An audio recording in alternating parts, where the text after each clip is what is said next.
While growing up, hip-hop and R&B music were always being played around me, in the house, outside, and even on the radio. It was inescapable. Despite famous names circling around from various generations, like Biggie or Usher, I'd soon come to learn about something connecting them, the person who discovered them. P. Diddy. He was always interesting, given that he showed up in places you'd least expect, like in the movie Get Him to the Greek, or in the hit show South Park. But just who is P. Diddy? P. Diddy, or Sean Combs, was born in 1969 in New York City. He is an American rapper, producer, actor, and fashion designer who built a major entertainment empire in the 1990s. His success started in 1993 when he founded Bad Boy Entertainment and discovered the notorious B.I.G. and other numerous big artists. After Biggie's murder in 1997, he released his debut album, No Way Out, as Puff Daddy, featuring the Grammy-winning tribute, I'll Be Missing You. His success continued with chart-topping singles and tours, and he even had a clothing line at one point. However, he also had his fair share of legal issues, including involvement in a deadly stampede and nightclub shooting, leading to multiple legal battles. While he is seen as a pillar in the rap genre, there is a nasty world behind the successful artist that is P. Diddy. The New York club shooting in 1999 was one of Diddy's first ever publicized scandals. But given the gravity of this, it's funny to think this ends up on the tamer end of them all. Following the recent FBI raids in P. Diddy's home, light has been shed on the rapper's past legal issues, including the 1999 club shooting. During this incident at Club New York, Combs, his then-girlfriend Jennifer Lopez, and his bodyguard Anthony Wolf Jones, and rapper Shine were involved in a dispute that escalated to gunfire, injuring 3 people. Combs, Lopez, and Jones left the club and led the police on a chase that ended with the police finding a stolen gun inside the car. Combs and Jones attempted to bribe the driver of the car with $50,000 to tell the police that the gun was his. Natanya Rubin, one of the injured, has recently restated that Combs shot her. Although Combs and Lopez were initially arrested, charges against Lopez were dropped. Combs faced charges for gun possession, but was acquitted after a lengthy trial, while Shine was convicted and served nearly 9 years in prison. Though it is worth noting that no one was found guilty for the shooting itself. Let's slow it down though. While this was one of the tamer end of his altercations, it wasn't the tamest. The next one could be seen as a footnote, as it involves another popular artist,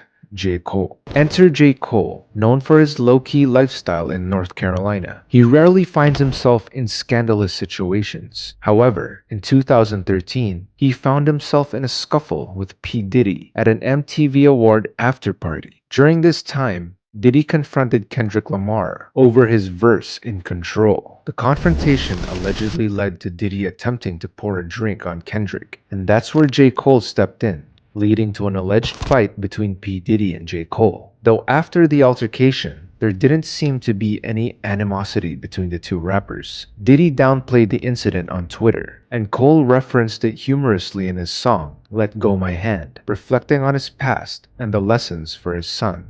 The song ends with Diddy offering a prayer, showing the two stances on the situation. Cole's manager also clarified that the fight wasn't as dramatic as rumored, indicating it was a minor conflict resolved quickly. Not too bad, right? However, that can't be said about the next set of scandals, and things get really nasty. Another scandal that the raids have shed light on is Usher's experiences at Combs' Puffy Flavor Camp in the 1990s. In one 2016 interview, Usher described his time living with Combs at around age 15 as wild and educational, though he refuted claims of orgies, saying he saw curious, incomprehensible things while focusing on his music. Usher was sent to live with Combs by LaFace Records co-founder Antonio L.A. Reid to gain an edgier persona. Combs introduced Usher to major hip-hop figures and provided both opportunities and discipline, helping shape his career. Combs produced Usher's debut album, which, while not a commercial hit, laid the foundation for his eventual success. Despite this, Usher firmly said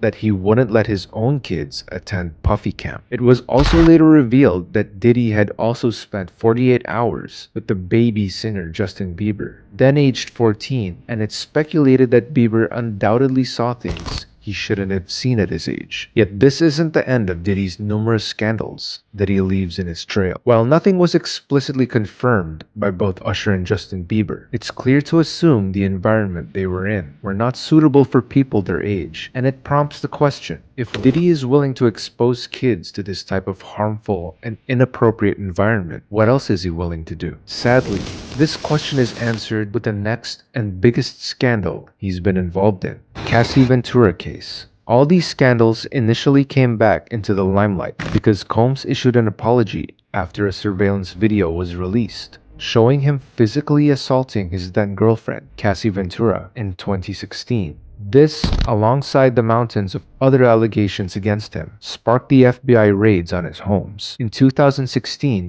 Ventura accused Diddy of assault and abuse in a 35-page complaint. Ventura's lawsuit detailed years of abuse, including a specific 2016 incident at the Intercontinental Hotel where Combs intoxicated, assaulted her, and threw glass vases at her. This incident was partly captured in the newly surfaced video. The video, published by CNN, depicted Combs grabbing, shoving, dragging, and kicking Ventura, matching allegations from a settled federal lawsuit she filed in November. Initially silent, Combs apologized on Instagram, expressing deep regret and acknowledging his inexcusable behavior without naming Ventura directly. He wrote a note on Instagram, "Sickening allegations have been made against me by individuals looking for a quick payday. Let me be absolutely clear. I did not do any of the awful things being alleged. I will fight for my name, my family, and for the truth." In another, more recent video posted on Instagram, Sean Combs issued an apology for an incident he had previously denied.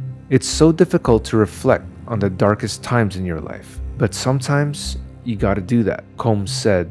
"It was fucked up. I hit rock bottom. But I make no excuses. My behavior on that video is inexcusable." He continued, "I take full responsibility for my actions on that video. I was disgusted then when I did it. I'm disgusted now." Ventura's attorney criticized Combs' apology, highlighting that it came only after his denials were proven false. Regardless of what he says, many people are already doubting him, speculating on what else he could have also been responsible for, or what other incidents he may have been involved in. In the end, this shows the kind of man Diddy is to the public eye. Sean Combs, a once renowned artist and household name, is now being shown for what he truly is, someone who uses his power and fame to hurt the people around him, and is quite frankly a major creep. It's safe to say he's getting what he deserves and should no longer be regarded in the public eye.